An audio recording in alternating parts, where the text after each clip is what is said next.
মুখ দেখে নয়, ব্যবহার দেখে মানুষ চিনুন, কারণ চিনি আর লবণ দেখতে একরকম হলেও স্বাদ কিন্তু আলাদা। আসসালামু আলাইকুম everyone, welcome back to my new another blog from simple lifestyle. কেমন আছেন সবাই?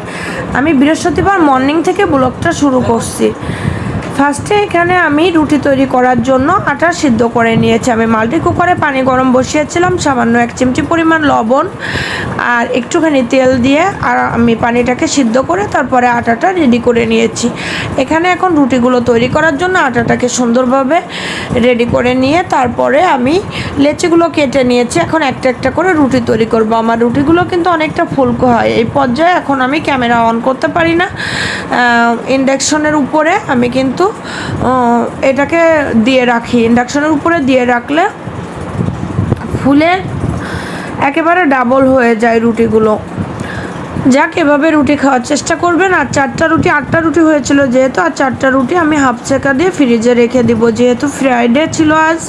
এর জন্য সকালে যেন আমার রুটির ঝামেলাটা করতে না হয়, এই কারণে আমি রুটিটা ফ্রোজেন করে রাখছিলাম। দেন তারপরে আলু ভাজি করার জন্য আলু কেটে নিয়েছিলাম। পেঁয়াজটা অনেকে তেলে আগে থেকে ভেজে তারপরে আলুগুলোকে দিয়ে দেয়, লবণ হলুদ দেয়, কাঁচামরিচ দেয়। বাট আমার হাতে যেহেতু এত বেশি সময় ছিল না, তাই আমি একসঙ্গে দিয়ে দিয়েছিলাম। আর এভাবে দিলেও একই কথা। দেন এই পর্যায়ে এখানে আমি আলুগুলোকে সুন্দরভাবে ফ্রাই করে নিচ্ছিলাম। আলুটা চুলায় দেওয়ার পরে অনেক কাজ করতে হয়। সকালে বাবাকে ঘুম থেকে তোলাতে একটা যুদ্ধের মতো, বারবার ডাকতে হয়, ওর ব্যাগটা রেডি করে দিতে হবে, ড্রেসটা রেডি করে দিতে হবে। কত বেশি পরিশ্রমের একটা কাজ আপনাদেরকে আমি বোঝাতে পারবো না। দেন তারপরে আলু ভাজিটা আমার একটু কমপ্লিট হয়ে গিয়েছে। অনেকে নরম আলু ভাজি খেতে পছন্দ করে, বাট আমার বাবাটা একটু ব্রাউন কালার করে, একটু মচমচা করে আলু ভাজিটা খেতে পছন্দ করে রুটি দিয়ে। তাই আমি আলু ভাজিটা রেডি করে নামিয়ে নিলাম। তারপর আমার বাবার জন্য আমি আলু ভাজিটা নামিয়ে নেওয়ার পরে আমি আমার বাবার ড্রেসটা রেডি করে দিলাম। ড্রেস রেডি করে দিতে দিতে এর ভিতরে কিন্তু আমাদের বিদ্যুৎ চলে গিয়েছিল। আমার বাবা তো বিদ্যুৎ চলে গেলে কখনোই খাবার খেতে চায় না, খুব বেশি সমস্যা করে। তারপর আমি ডিম সিদ্ধ করে নিয়েছিলাম। ডিম যত ভালো করেই সিদ্ধ করি না কেন, সেই ডিমগুলো এখনও শেষ হয় নাই, তাই ডিমের এই অবস্থা। তবে আজকে শেষ হয়ে গিয়েছে।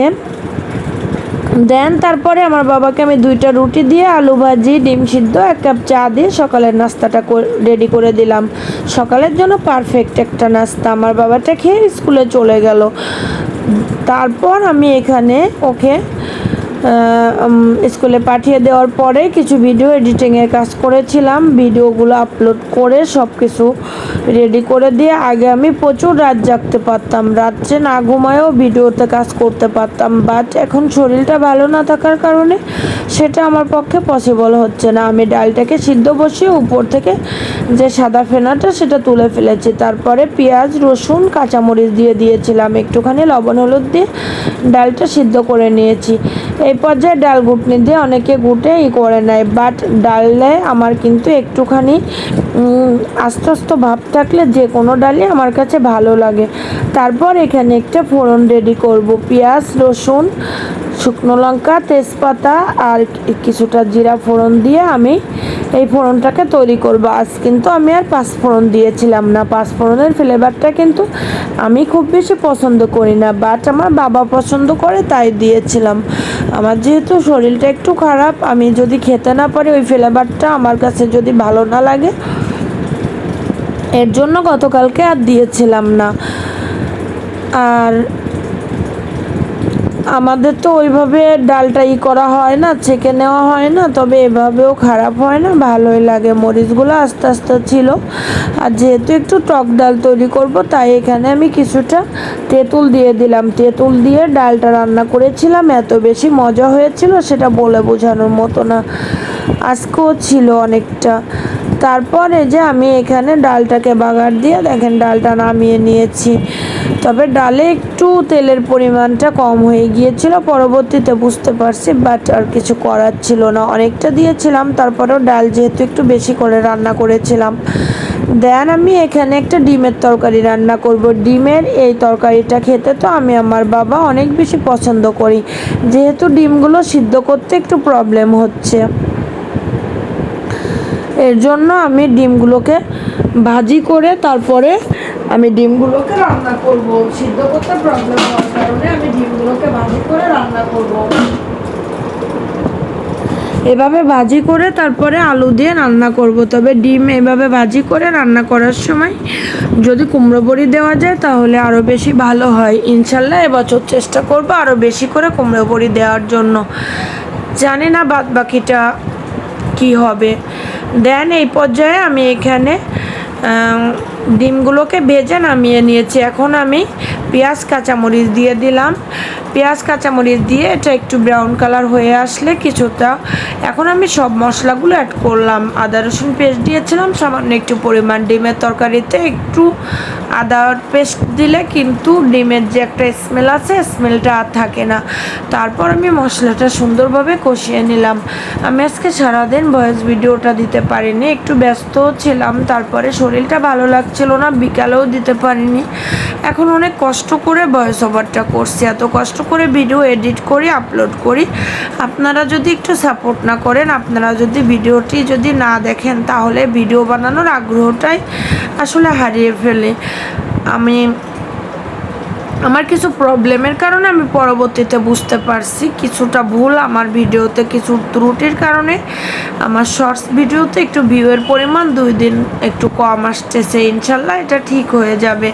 সব সময় তো একই রকম থাকে না, মাস শেষে সাধারণত দেখা যায় ভিউয়ের পরিমাণ অনেক কম আসে, এটাতে ভয় পেয়ে যাওয়ার কোনো কিছু নাই। আর ভিডিও এডিটিংয়ের ক্ষেত্রে, ভিডিও বানানোর ক্ষেত্রেও আমার কিছু ত্রুটি হয়ে যাচ্ছে, সেটা আমি খেয়াল করেছি। বাট শরীরটা ভালো না থাকার কারণে সেটা সলভ করা আমার পক্ষে সম্ভব হচ্ছে না। এই কথাগুলো বলতে বলতে আমি এখন দেখেন আমার তরকারিটা কমপ্লিট হয়ে গিয়েছে। কিভাবে রান্না করলাম, কি করলাম সেটা তো ভিডিওতেই দেখতে পেলেন। এত সুন্দর একটা কালার এসেছে ডিমের এই তরকারিটা থাকলে ভাত খেতে তো আমার আর কোনো কিছুই লাগে না। আমি সব দিনের থেকে ডিমের যে কোনো তরকারি খেতে অনেক বেশি পছন্দ করি। দেন অনেক সুন্দর একটা কালার এসেছে, মাশাআল্লাহ অনেক ভালো হয়েছিল খেতে। তারপর আমি আর বাবা দুপুরে খাবারটা খাওয়া শেষ করে বিকালের দিকে আর কি সন্ধ্যায় একটু পেয়ারা মেখেছিলাম, লবণ আর মরিচের গুঁড়া দিয়ে এখানে পেয়ারাটা মেখেছিলাম। আমি আর এতগুলো তেঁতুল কিনে ফ্রিজে রাখছিলাম, তেঁতুলগুলো সব নষ্ট হয়ে গিয়েছে, নাহলে আরও সুন্দর করে মেখে খেতে পারতাম। তবে ঝালের পরিমাণটা একটু কম দিয়েছিলাম। আমার বাবা যেহেতু খুব বেশি ঝাল যে কোনো ফলে খেতে পারে না, বাট তরকারিতে সে প্রচুর ঝাল খেতে পারে। দেন এই পর্যায়ে পেয়ারাগুলোকে মেখে আমার বাবাকে আমি খেতে দিয়ে দিয়েছিলাম সন্ধ্যার আগে আর কি, বিকাল টাইমে। তারপর এখানে আমি সন্ধ্যার সময় পেটিস ছিল আর 2 কাপ চা তৈরি করে নিয়েছিলাম। শরীরটা ভালো না থাকার কারণে কোনো নাস্তা নিজে থেকে বিকালে তৈরি করতে ইচ্ছা করে না। এভাবে গতকালকে সারাটা দিন শেষ হয়েছিল। আল্লাহ হাফেজ, ভালো থাকবেন সবাই, সুস্থ থাকবেন। নেক্সট কোনো ভিডিও নিয়ে আবারও কথা বলতে চলে আসবো। সেই পর্যন্ত সিম্পল লাইফস্টাইলের সাথে থাকবেন। আর ভিডিওটি যদি ভালো লাগে লাইক, কমেন্ট এবং শেয়ার করে যাবেন।